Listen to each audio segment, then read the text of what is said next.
TRRC resumes its public hearings today after a long COVID-19 break.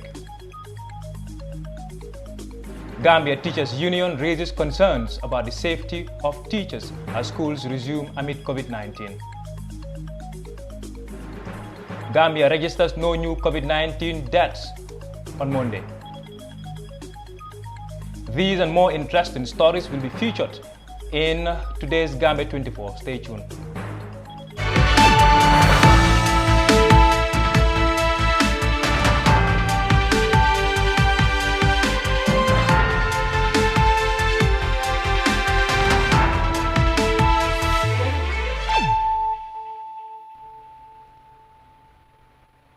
Welcome back. Ibrahima John is my name and you are watching GAM24. We now progress to our news items. The Gambia has not recorded any new COVID-19 deaths on Monday. The total number of deaths still remains at 117, with 157 new laboratory tests. Only 4 new cases were recorded, taking the total number of confirmed COVID-19 cases to 3,632. The 3 COVID-19 patients have recovered and got discharged from treatment centers, according to the Ministry of Health.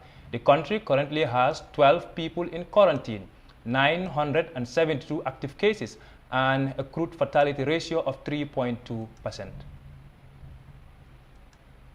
Now, to matters of the TRRC, the Truth, Reconciliation and Reparations Commission resumed its public hearings on Monday after a 2-month shutdown due to the coronavirus pandemic. The commission, which is looking into human rights violations under the former regime, is continuing with testimonies of victims of the former president, Yahya Jammeh's alternative HIV/AIDS and other ailment treatment programs. Ndai Sise has the details of the story. With a 2-year mandate largely stalled by COVID-19, the Truth Commission is established to probe into crimes allegedly committed by the Jammeh regime from July 1994 to January 2017. It is to provide a historical account of human rights violations under the Jammeh regime. At the commencement of the 16th session on Monday, the chairman of the commission, Lamin J. Sisa, said the hearings will focus on the continuation of testimonies on Jammeh's HIV and AIDS and other treatment programs. This 16th session will open with a continuation of our hearings on the former president's alternative HIV/AIDS and the other diseases treatment program, during which several people suffered human rights violations and abuses. Ex-President Jammeh's reign is characterized by allegations of massive rights abuses that included killings, disappearances, torture, rape, arbitrary arrest, imprisonment of political opponents and journalists, a fake HIV and AIDS treatment program, and a government-sanctioned witch-hunting exercise. From then, it began its public hearings in January 2019. The Truth Commission has heard testimonies from several witnesses, including victims of human rights violations and self-confessed murderers. The Commission had heard testimonies from 261 witnesses. Of these witnesses, 195 were male and 66 were female. Out of the total number of witnesses appearing before the Commission so far, 166 victims, 166 were victims, and 46 were self-confessed perpetrators and adversely mentioned persons. 25 witnesses testified via video link from the Gambian diaspora. In January 2007, the then Gambian President Yahya Jammeh announced that he had received a mandate from God to create an HIV and AIDS herbal cure, a program in which victims said their rights were abused. The former dictator now lives in exile in Equatorial Guinea since his ousting in 2017. Reporting for iAfrica News, I am Daisy. Now to youth matters. Over the weekend, the Gambia's National Youth Council commemorated 20 years of existence with a National Youth Conversation. A conference to mark the anniversary was held in Bakau under the theme Deciding Our Future Together. Omar Ahmed Toure reports. The National Youth Council on Saturday hosted a conference that provided a platform for open discussions with youth on how their affairs should be run. The new Youth and Sports Minister, Bakari Baji, who was in attendance, said he was grateful that his first official engagement is at the NYC. Baji, whom many youth had high hopes on, said he wants to see the development of youth and sport. He said young Gambians should reflect on why there has not been much success in youth development over the years. Despite the investment, despite the amount of sacrifice that young people have made to take youth work forward, despite the amount of sacrifice that people in the sporting facilities, sporting discipline have been doing, we're still not able to register much success in youth work and in sports.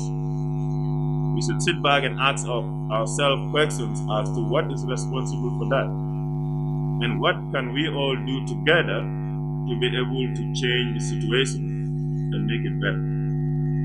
How do we make youth work more lucrative for people not to just come in and be volunteers without incentives? The Gambia registered moderate achievements on international sporting competitions over the years. Minister Baji said he has a vision in the area of sports and wants to see change.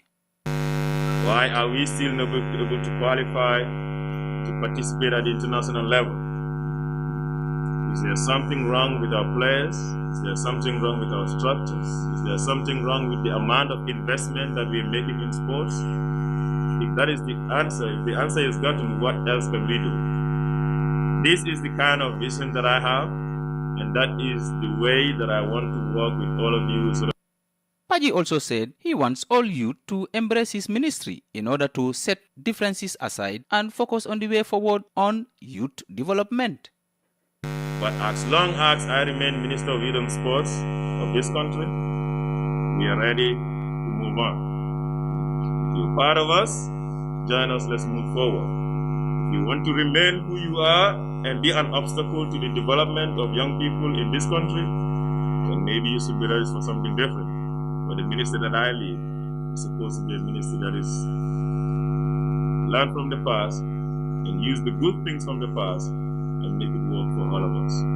The weekend conference brought together youth chairpersons and female representatives from all the 7 regional youth committees and leaders of selected registered national youth organizations. The National Youth Council was established in May 2000 by an act of parliament with the mandate to mobilize, coordinate, and supervise youth organizations, implement national youth programs, and advise the government on policies and matters relating to the youth. For iAfrica TV, I am Omar Ahmad Toure.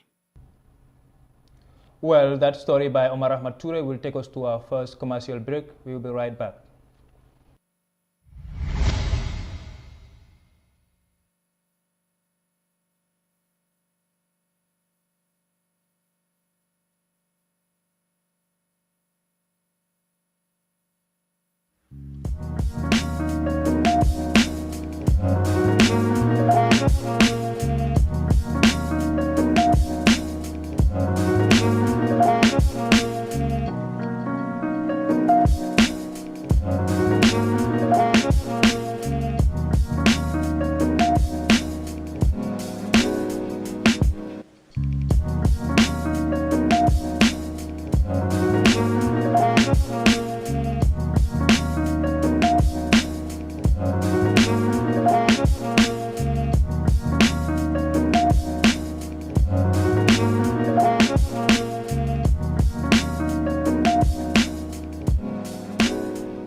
Welcome back. You're watching GAM24. Now we progress to our remaining news items.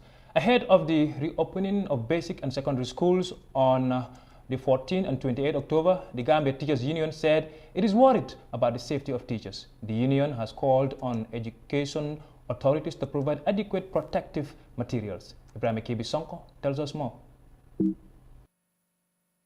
Gambia's Minister for Basic and Secondary Education, Claudiana A, is relying on parents to provide face masks for their children as they resume school this week. However, the Deputy Administrative Secretary of the Gambia's Teachers Union, SRSO, said that the minister plead for parents to provide face masks is a policy contradiction because it is not in tandem with the ministry's no-levy policy.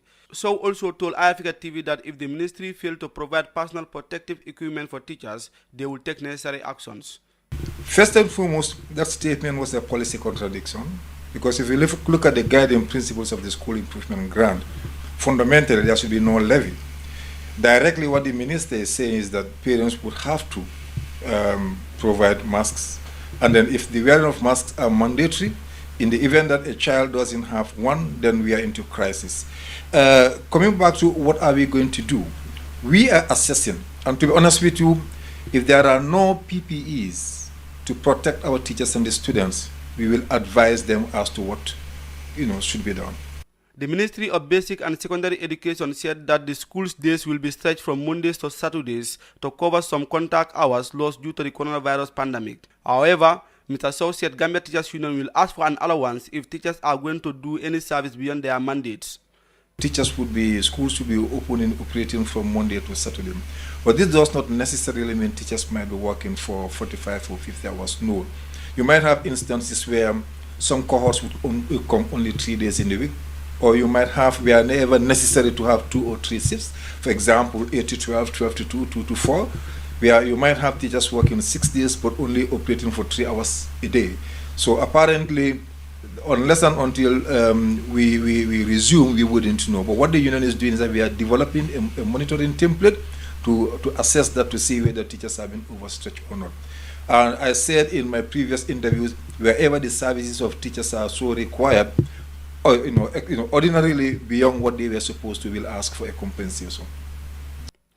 As so, the Deputy Admin Secretary General of the Teachers Union said the plight of teachers must be taken care of for the learning input to be good. The simple fact that the working condition of the teacher determines the learning outcome or performance of the student. So whatever thing that has been said and done, or intended to be done, without due regards to the plight of the teachers, certainly we're going to fail, because the teachers are the implementing agents. So our concern is about the welfare of teachers as well as a union. The global COVID-19 pandemic has caused an unprecedented change in all walks of life. Equally, teachers and students have to abreast and acquaint themselves about the guidelines of COVID-19 protocols to stay in a healthy environment that will make learning conducive. Reporting for Africa TV, I'm Ibrahima Kebisonko. To our final story, the nominated National Assembly member Yakumba Jaite, who is charged with assault and obstruction of a law enforcement officer, has been granted bail by the Kanifing Magistrate Court. The bail for Honourable Jaite during Monday's preliminary hearing is set in the sum of $50,000 with 2 Gambian sorties. The court case has now been adjourned until October 26th. When the hearing is expected to begin. Several United Democratic Party members, including the deputy party leader, were in court to show solidarity with the National Assembly member. That is all we have for you today on GAM24. For more developing stories, visit www.iafrica.tv. I am Ibrahima John, and thanks for watching. Goodbye.